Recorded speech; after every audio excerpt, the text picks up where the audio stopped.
Hey guys, it's Lisa and welcome to my channel. Today we're going to make over a few items and we're going to start with this little bedside table.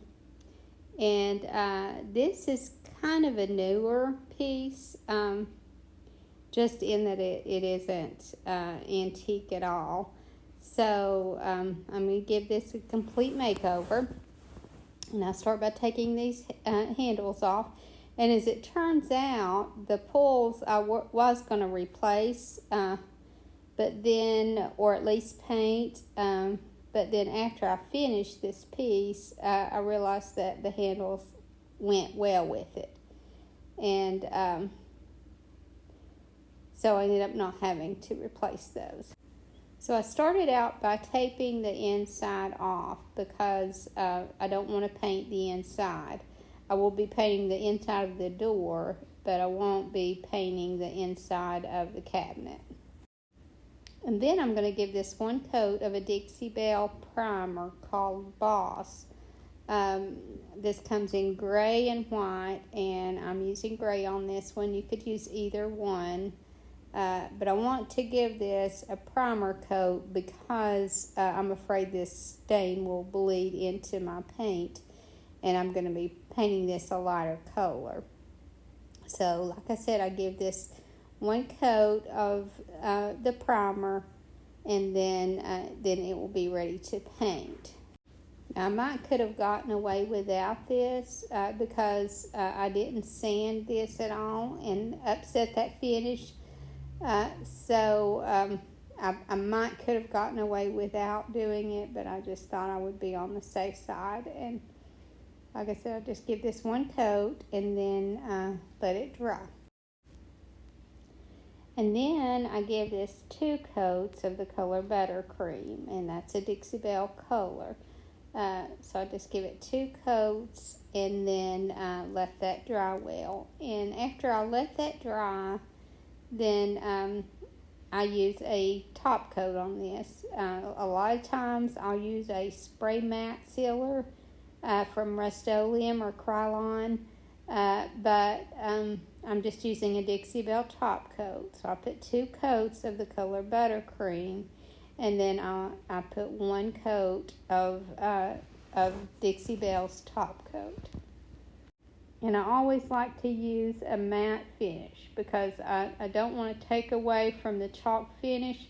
I just want to seal this. So I give this 1 coat of a clear matte top coat by Dixie Belle.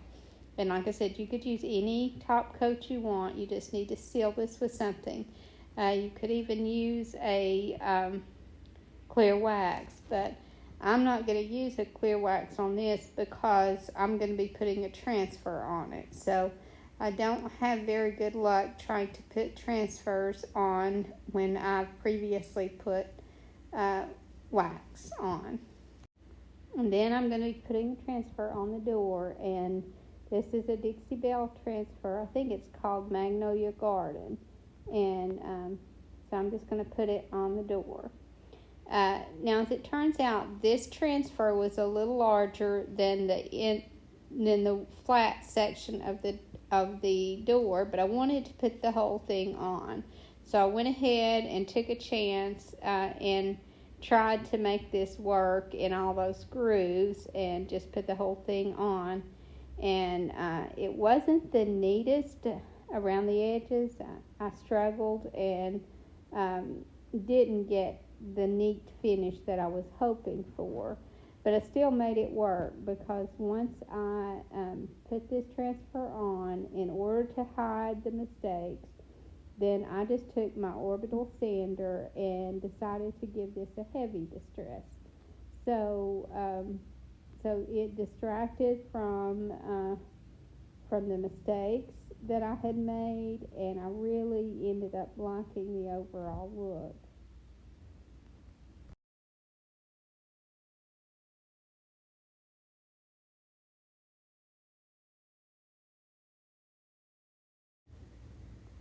And then I put this clear stamp on the drawer, and this is the one from the set I See Paris. That's a that's a redesigned set, and I just ink it up with black ink and put that stamp on the middle drawer, or on the middle of the drawer.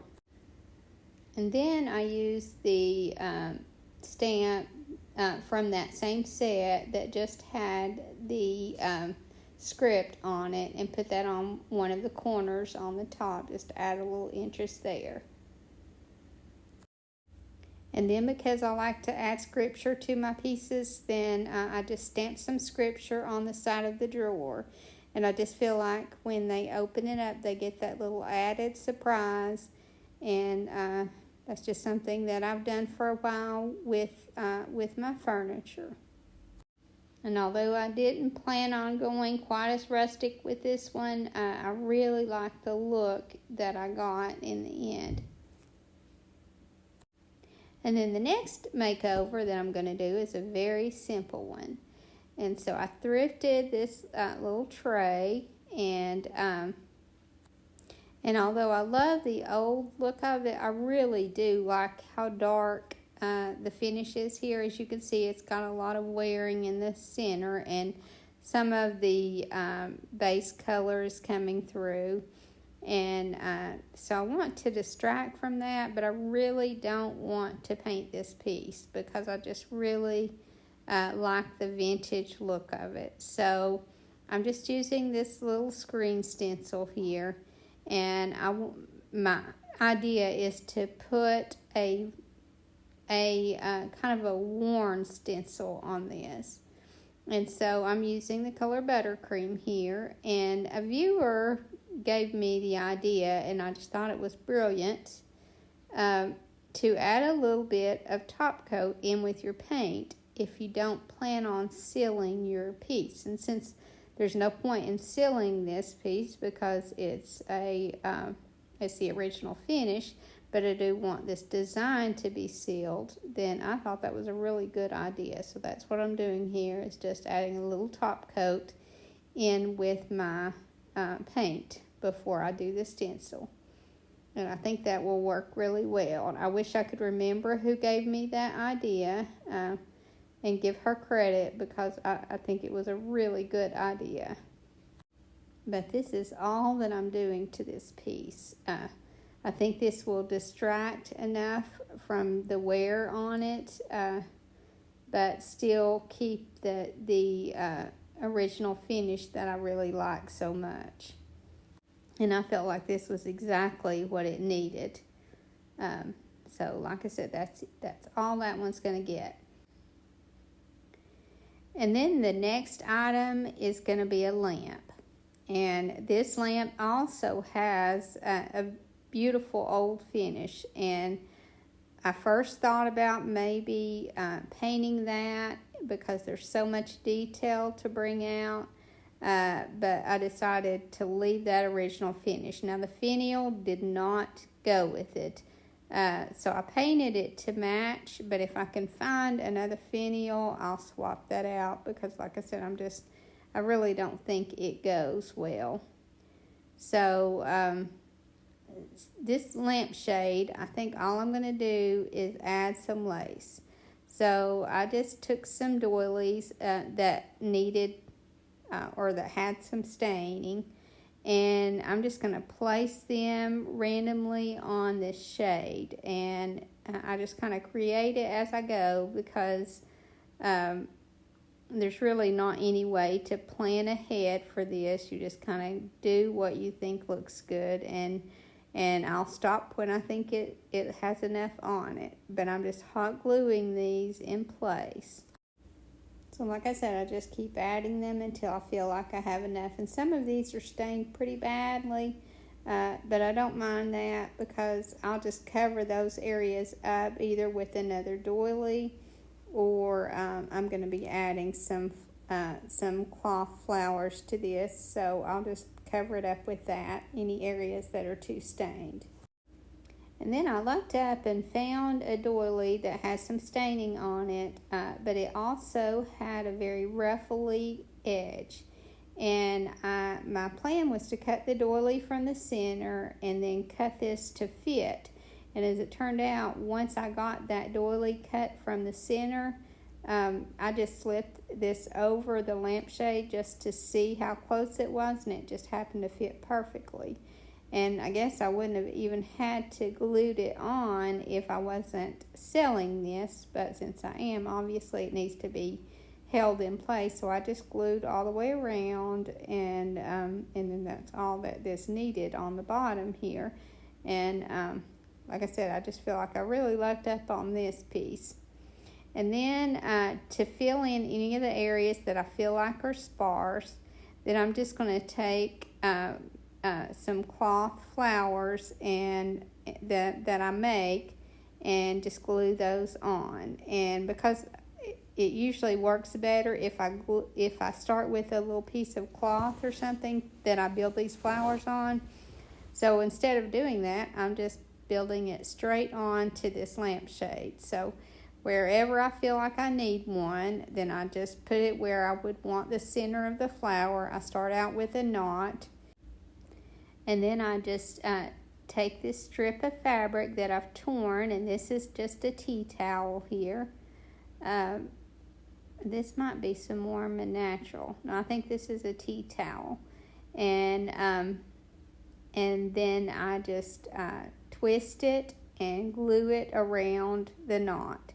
So I'll just twist it a little, and sometimes I switch directions on which way I twist it, but I just keep building it around and around that knot until I get the flower the size that I want it, and then I just cut it off and glue that end down.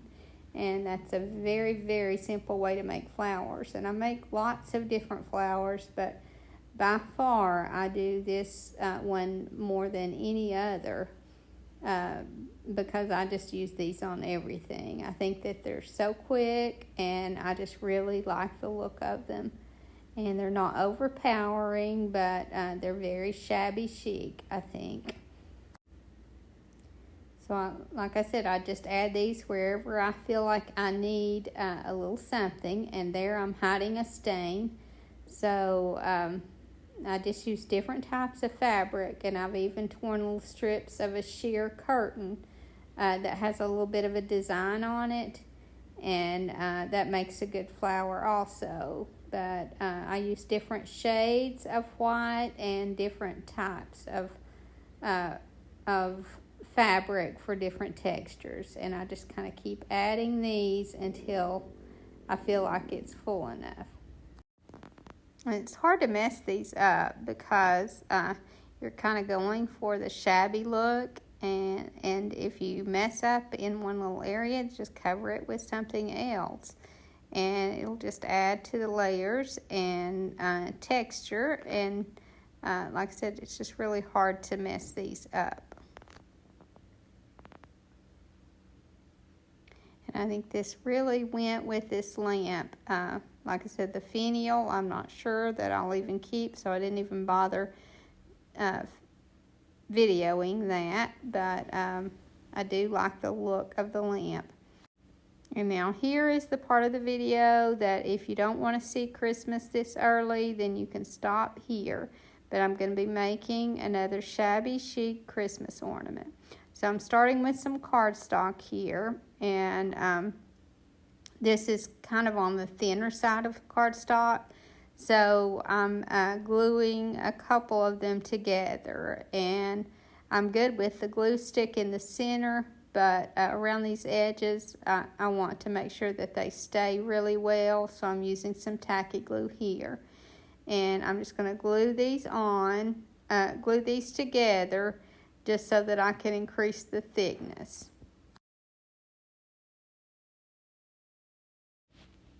And then once I get these glued together, then I'm ready to make my ornament. And the ornament that I'm going to be making here is a little shabby chic purse. If you watch some of my other ones, I've been doing several shabby chic ornaments.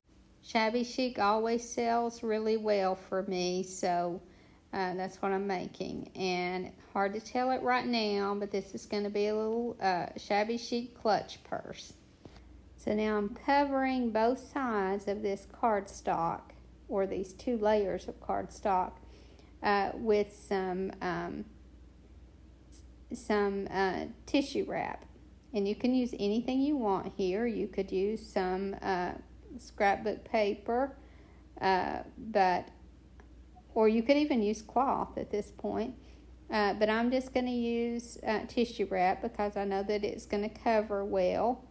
And I'm going to be adding some lace anyway. So this is going to give me the base of my purse. Actually, both the inside and out of the purse, which the inside won't be showing anyway.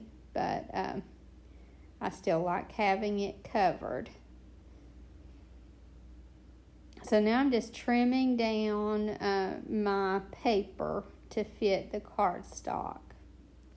And then I take something round and mark off the flap to be so that it has a better shape to it.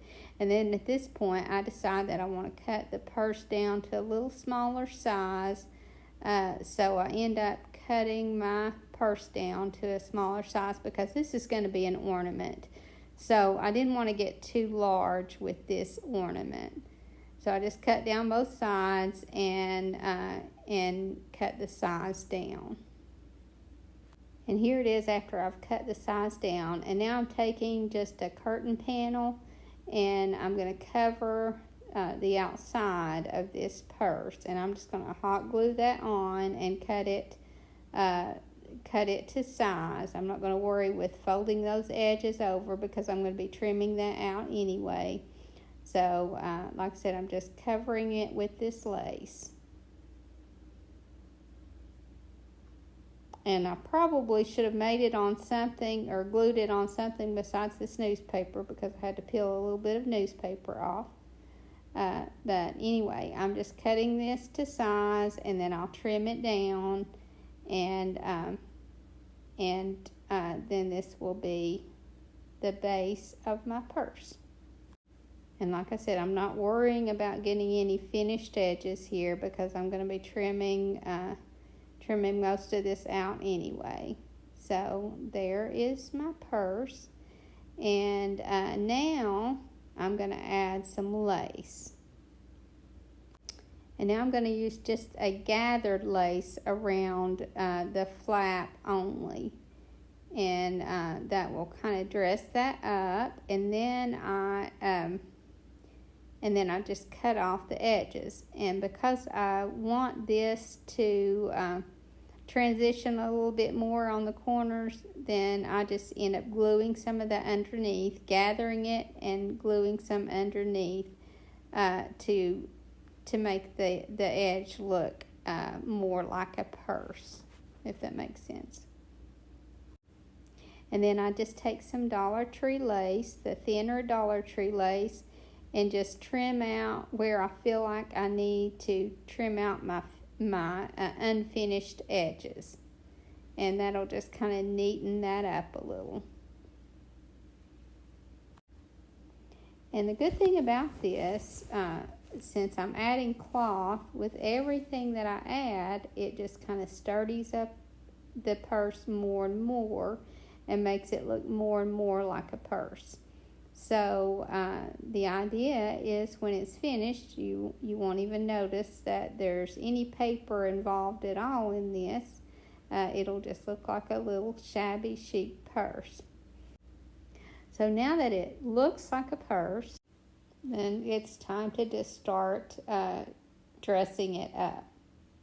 So I'm just adding embellishments, and as you can see here, just scrap pieces of lace and parts of some old stained doilies, and so I'm just kind of building a base there in the center with different texture.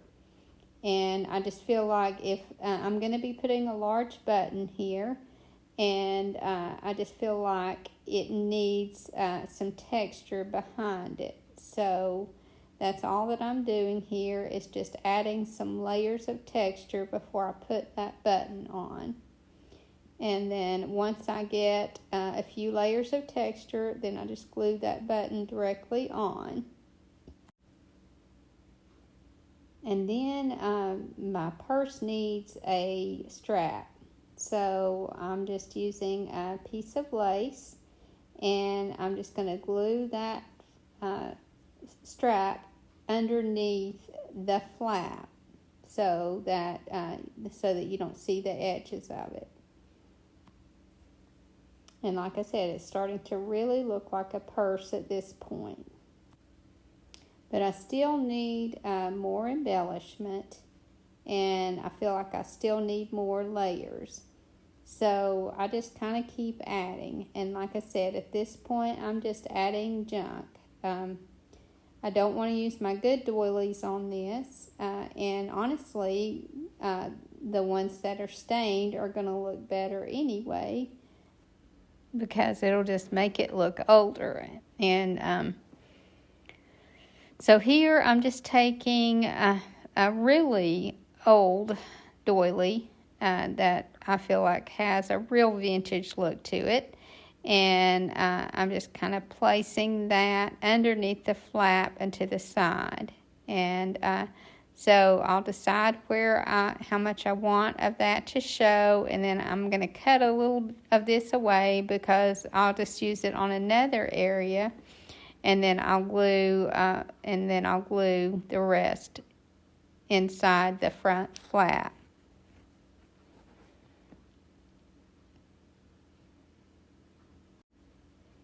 Like I said, it's really just a matter of what you want to add at this point. And the more you can add, the better it's going to look.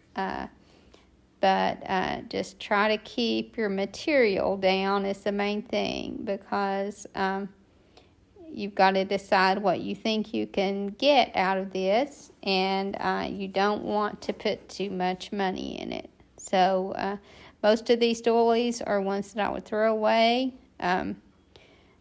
I won't throw them away because I'm always going to cut them up and use them, but most people would just throw these doilies away.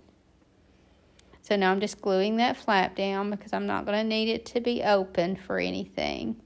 And then at this point, I decided that I need to grunge the rest of the purse up, for lack of a better term. So I'm just going to get out my antique oxide that I use a lot and just start grunging it up. And this is where the transformation really happens, because the lace that I used for the strap had a yellowish tint to it, and so by rubbing this on, it just gives it it looks like vintage lace. And so definitely the strap needed this. But then I'm just going to continue this same look on down onto the purse. And like I said, this is where it really starts to take shape. And this is where it really starts to look like a vintage purse. So if you don't have this antique oxide, and the color that I'm using is Vintage Photo. But if you don't have this, this is definitely a good investment, because it goes a long way.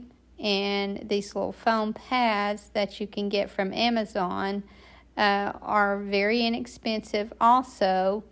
And you actually don't even have to use these. You could just use a makeup sponge to spread this with.